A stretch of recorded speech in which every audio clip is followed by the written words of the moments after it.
welcome to the Road from Emmaus podcast. I'm your co-host, Ron Morgan, along with fellow co-host Kit Culver.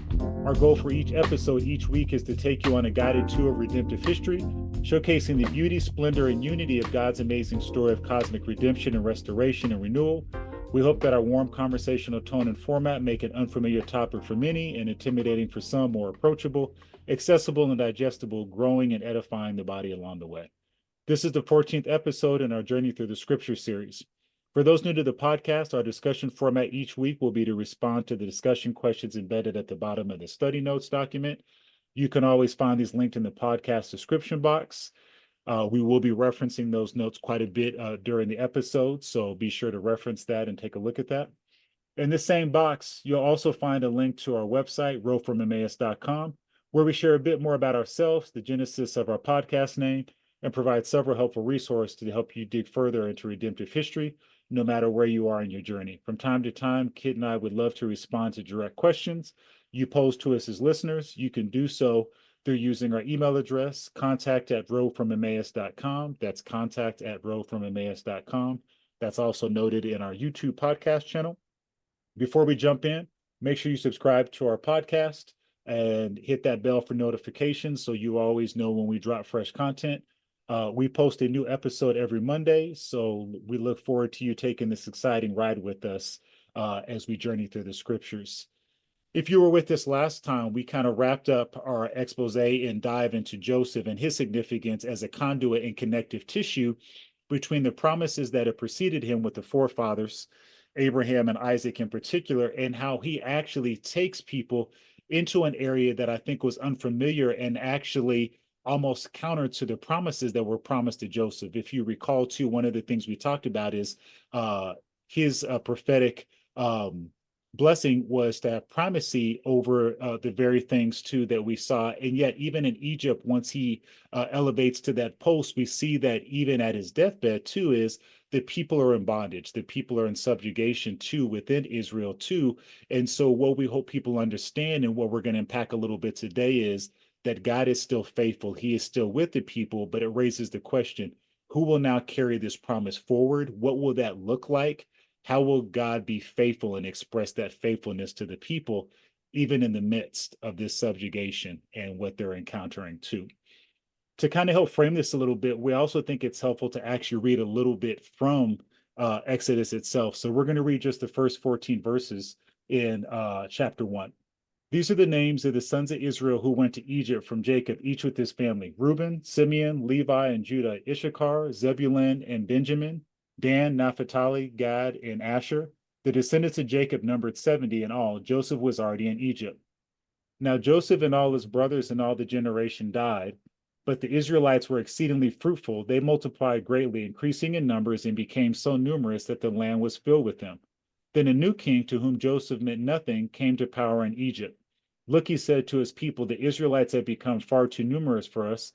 Come, we must deal shrewdly with them, or they will become even more numerous. If war breaks out, we'll join our enemies, fight against us, and leave the country. So they put slave masters over them to oppress them with forced labor, and they built Pithom and Ramses and storehouses for Pharaoh.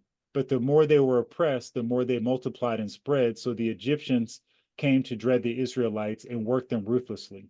They made their lives bitter with harsh labor in brick and mortar and with all kinds of work in the fields. In their harsh labor, the Egyptians worked them ruthlessly. And so with this context in mind, too, is we really wanted to step back and gain more perspective on what's actually happening here.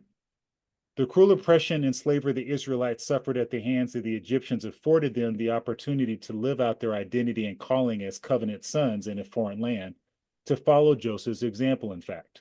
What did the persecution ultimately reveal about their hearts and attitudes? Well, as the question poses, we saw with Joseph, he is kind of the precursor of that exile. He's the one Israelite, the son of Jacob, who finds himself in Egypt, and he finds himself from the very start in a place of subjugation, persecution, mistreatment, imprisonment, suffering. And through all of that, he shows himself faithful. He shows himself content to rest in God's providence, to rest in God's care. Still, even though the text doesn't directly say it, still holding on to that promise of some sort of preeminence promise to him. Through that process of suffering, he's exalted to a place of supreme authority in Egypt.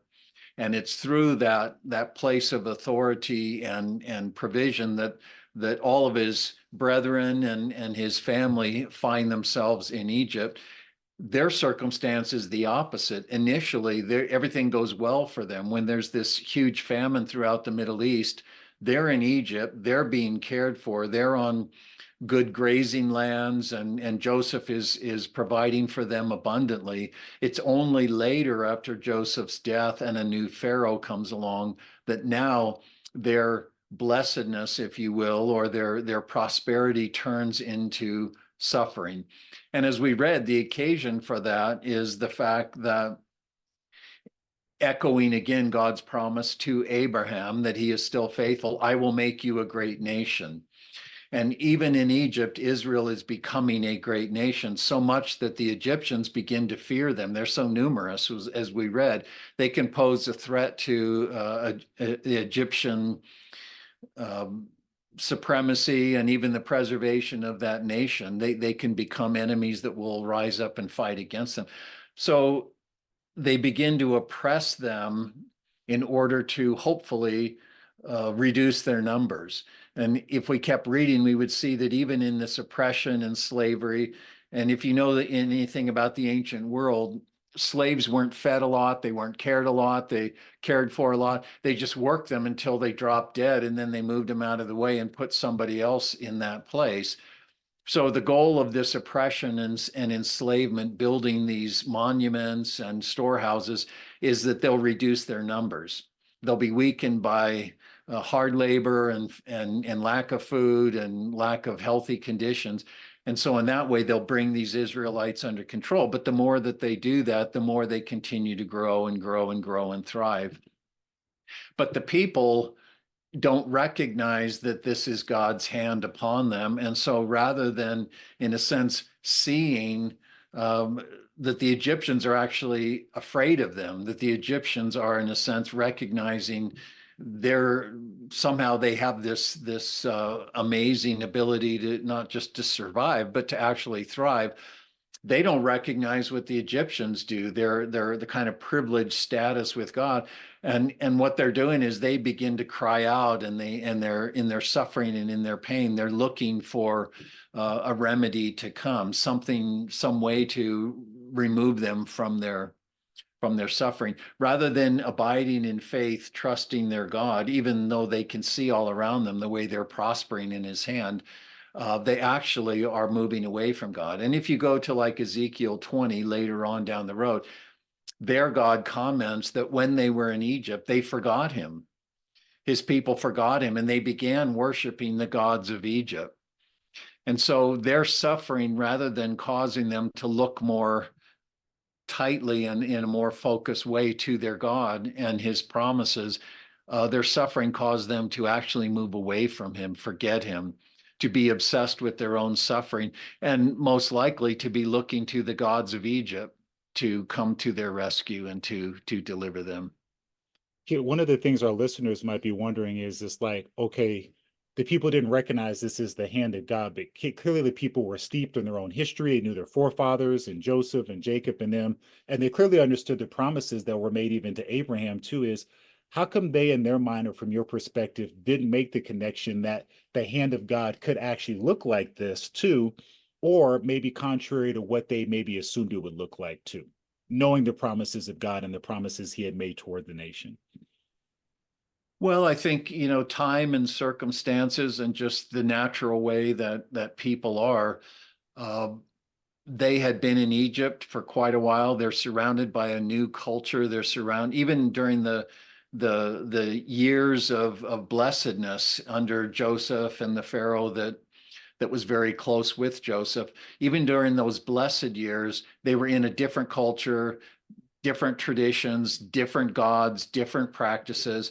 And it was easy for them to just kind of slowly gravitate away from their sense of their own God, their own covenant status, their own calling. Exile was, in a sense, kind of causing them to lose their identity. And then when the suffering began to break in and things were getting hard, uh, once again, it would be very easy to take their eyes off of this God and his promises. And if they thought about him at all, say, well, where are these promises? Where is the blessedness? You said you were going to make us a great nation that would have this kind of domination. Kings and rulers would characterize us as a people. And here we are in subjection and being oppressed. And so they couldn't see, even in these vast numbers, and even in the fact that the Egyptians were in their own way intimidated by them, though they were powerless, they couldn't see God's faithfulness to his promises in that, because the suffering was kind of blinding their eyes to a larger picture, a larger way of thinking about things. And this is very characteristic of us. You know, it's easy to be faithful when everything's going the way we want it to be. But as soon as things begin to go south, it's kind of what the Satan had said, you know, in questioning Job's righteousness. He says, "Oh, of course he's faithful to Yeah. you. You know, you bless him, you You hedge got him it made. about, you make everything great for him. Yeah. But reach out and touch him, take away all these blessings, and he'll curse you to your face." Because this is what people tend to do. They're fine with following a God as long as that God gives them what they want. But as soon as it's not working out, then they conclude either that God's unfaithful or he doesn't exist. He's certainly not worth following. Indeed. I'll take it one step further too, is like when God fulfills my wish dream, he is faithful unto me Right, too. And kid, I exactly. think analogy that comes to mind to me, just being a big sports fan, is we see this a lot of time in sports where you could have a team that barely won 6 or 7 games in a row, but if they're 7-0, it masks and covers a lot of those ills which are present, right? People aren't getting Right. back, people aren't doing their assignments. And lo and behold, no one really has an issue because all those things are ending in the win column. It doesn't excuse or change the fact that there are gaps and things that need to be fixed, but no one is complaining, no one is finger pointing. And as soon as those losses start to pile up, it's funny how those same issues which were present in the wins are still there, but now they're amplified, now they're exposed, and now the infighting and the bickering and the name calling and hey, you're not doing your job, and never all of a sudden like the blame is there's plenty to go around. And so I see like a lot of similarities and parallels between what I see there. When the good was good, everyone was like, this is great. But all of a sudden, now that Joseph's gone and their plight is different, all of a sudden it's like, woe is us too. And I think that even speaks to our second part. The narrative shows the people of Israel crying out in their bondage and suffering, and we see this in Exodus 23 and through 25. Let's actually read that just for context, because I think this will be helpful to ground our listeners, kid, as well. In Exodus 2, verses 23 through 25 say, during the long period the king of Egypt died, the Israelites groaned in their slavery and cried out, and their cry for help because of their slavery went up to God. God heard their groaning, and he remembered his covenant with Abraham, Isaac, and Jacob. Interesting that it references all the way back to the forefathers, the patriarchs. So God looked on the Israelites and was concerned about them. And so really our wondering then, kid, too, is given this context, it's notable that basically their cries are not directed to the Lord, and yet God hears them and responds to them. What is the vantage point of God's response, and why is it crucial not only to his determination to help them in their affliction, but also to be the remedy that he provided? Well, again, it is notable in that little section that you read that they're crying out, but it doesn't say they're crying to their God. And again, when we look at the Ezekiel context where God is pointing back to that time in Israel's history, he specifically says they had forgotten him. They were serving the gods of Egypt. And so all they're doing is just like we would do, they're just crying out in a sense into the air, into the sky, lamenting their unfortunate circumstance, their oppression, their bondage. But again, the writer says God heard them. And so the point that he's making is that God has not forgotten them. They've forgotten him, he hasn't forgotten them. And specifically, the vantage point for that is he's the God of Abraham, Isaac, and Jacob. And it says he remembered his covenant with Abraham, Isaac, and Jacob. So God is responding not simply to human beings who are suffering, and God's a compassionate guy, and he doesn't want people to suffer. And so he's just going to rise to the occasion and help people in a kind of generic sense.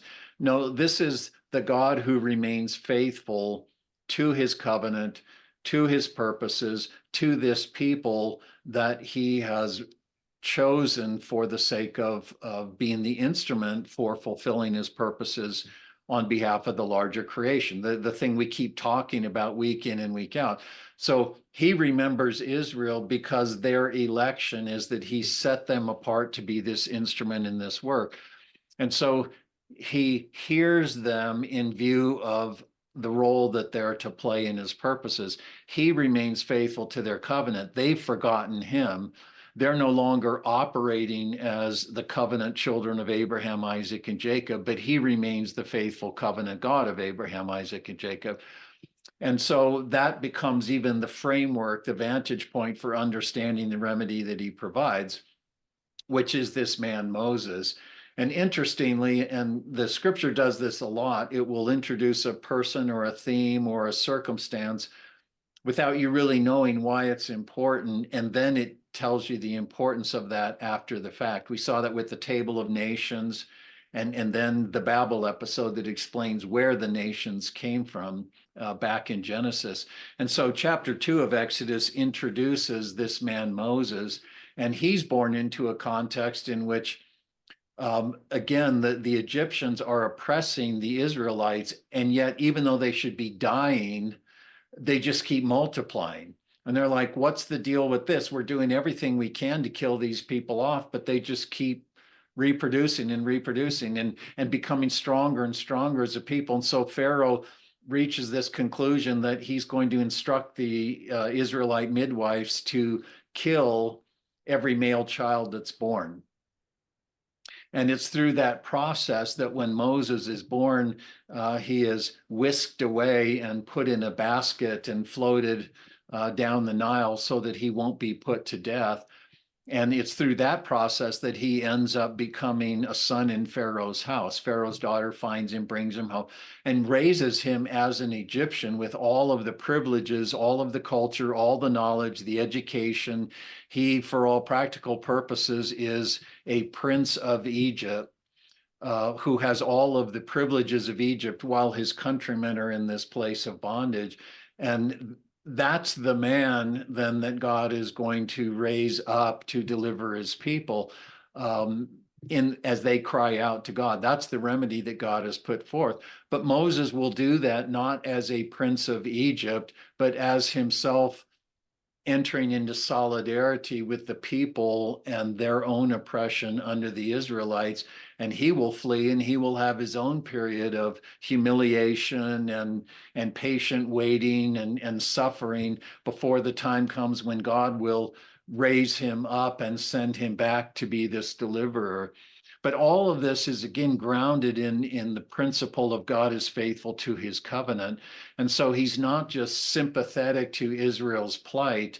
This is all a part of the process through which they will be brought out, and he will bring them to himself and ratify this covenant relationship with him. That's what Sinai is going to be all about, and the Mosaic covenant at Sinai. The Egyptian Exodus holds a unique place within Israel's history. Why was it fundamental to Israel's sense of itself, its relation to God, and its role in his purpose? Well, we've talked again about just this central theme of exile and how the fundamental plight that God is going to remedy is this thing of exile, not just human, but creational. Exile speaks to alienation, estrangement, the fracturing of relationship. Exile, as we've said, is not a geographical thing, it's a relational thing. exile has to do with the breaking of the relationship between God and his creation because of the breaking of the relationship with God and man. That's in the first instance. And so this theme of exile becomes huge as that which God is going to redress.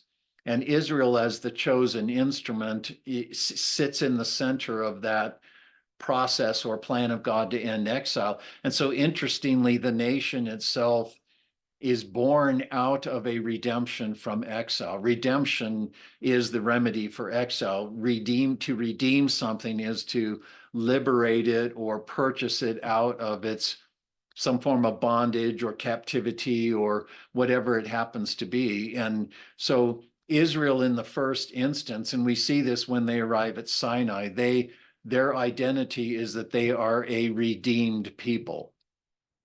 They are a people in whom God has redressed their fundamental plight of exile. And so they are to be the instrument for ending the exile of the creation. God's intent is to redeem all things and restore all things to himself.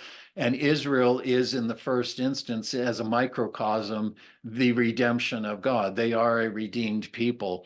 And so as we see, as we go through Israel's history, they thought of themselves as that sort of people, the redeemed people of God, the people that God brought out of Egypt. And even the Passover ordinance as an annual celebration was a reminder that God had brought them out of Egypt as his faithfulness to Abraham, Isaac, and Jacob. And as this moves along, we see that God ultimately looks to that Egyptian exodus, that redemptive work, as a precursor, a kind of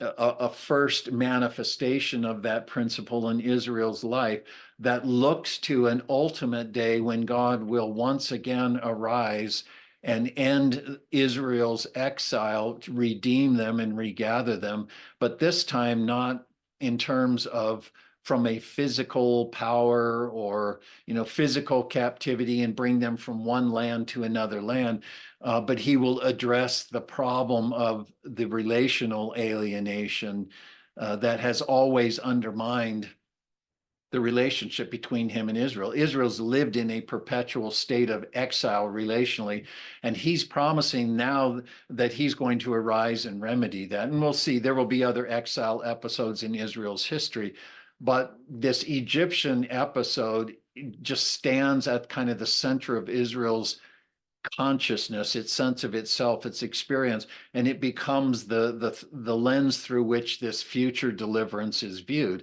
And we see that particularly in the prophet Isaiah, that God is going to do what he did in Egypt again, but this will be a true deliverance. This will be a restorative work that will take the whole creation into its grasp. It will be finally what God had pledged in the very beginning. One of the things too, as we close for the day, that I want to be mindful of is in our next episode too, we're actually going to talk about the significance and even some of like the implications of the Exodus, which I think you've already started to tease out. Given the fact that this is a very well-known episode, right, in quote unquote Christian circles and beyond too. We know Hollywood has kind of done its own interpretation and take to is, what would you suggest are some of the maybe reflective parameters or guidelines that you would offer our listeners to make sure as we enter that next episode, we have the Exodus properly framed up? I think as you've already started to speak to, knowing too that there is so many different voices and perspectives on this, which are not biblically aligned to redemptive history. Right. Well, I think it kind of gets us back to the same drum that we keep beating all along, and we will keep beating that same drum. Fundamentally, nature hates a vacuum, right? Something will rush in to fill a vacuum. And all of these episodes that, as you kind of hinted at, become Sunday school stories that we learn growing up. The Exodus, Moses standing at the Red Sea, holding his staff and the waters parting, and these kind of Sunday school stories that are a part of Christian education. They're still in that way presented in a vacuum. they're just some miraculous thing that God did, or some kind of very interesting story that holds children's attention when they're in Sunday morning Sunday school class or whatever. But we don't really know what to do with them. And so what ends up happening is we fill that vacuum with our own speculations, whether it's popular culture conclusions, the Ten Commandments movie or whatever.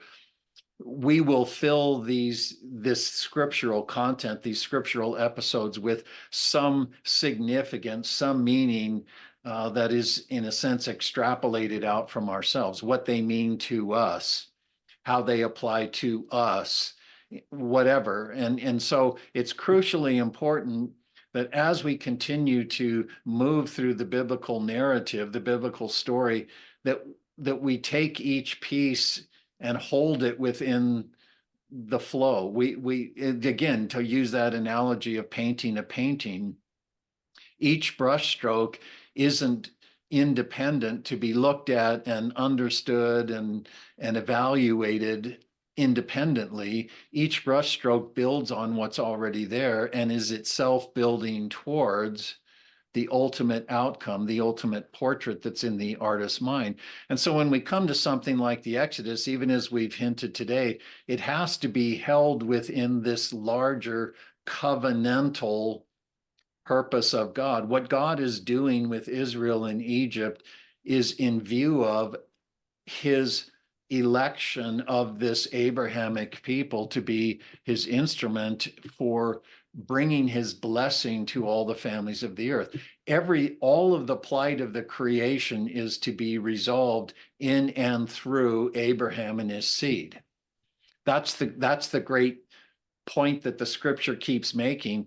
And so this people, this Abrahamic people, all of their circumstances and vicissitudes, ups and downs, and historical issues that they're dealing with, they're not just individual little fun stories or moral parables or whatever, or even just to give us some theological backdrop. They're really God's work in and with and among this people, unto the end that he will accomplish his purposes for the world through them. And even their failure and their struggles is building the tension of how is it that God will indeed be faithful and see his covenant fulfilled when the parties to the covenant cannot uphold their end of the deal. They can't be the covenant partners with God that they're called to be. How will the covenant be resolved?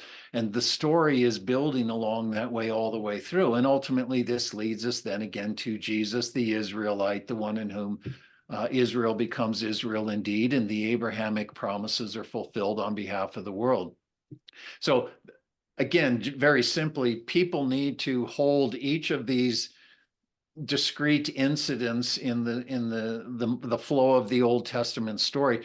They need to hold them within the larger story and interpret them through the lens of their contribution to that story. If we ask the wrong questions, we're going to get the wrong answers. And if we come to any particular text in a vacuum, it's almost certain that we're not going to get at really what this text is intending to communicate to us. Amen, indeed. We sincerely hope this time you've shared with us has been profitable. Once again, don't forget to check out our website and subscribe to our YouTube podcast. And once again, hit that bell for notifications so you can be notified when fresh content drops. And we look forward to you joining us for the next episode. For Kit, I'm Farhan, and we'll see you down the road.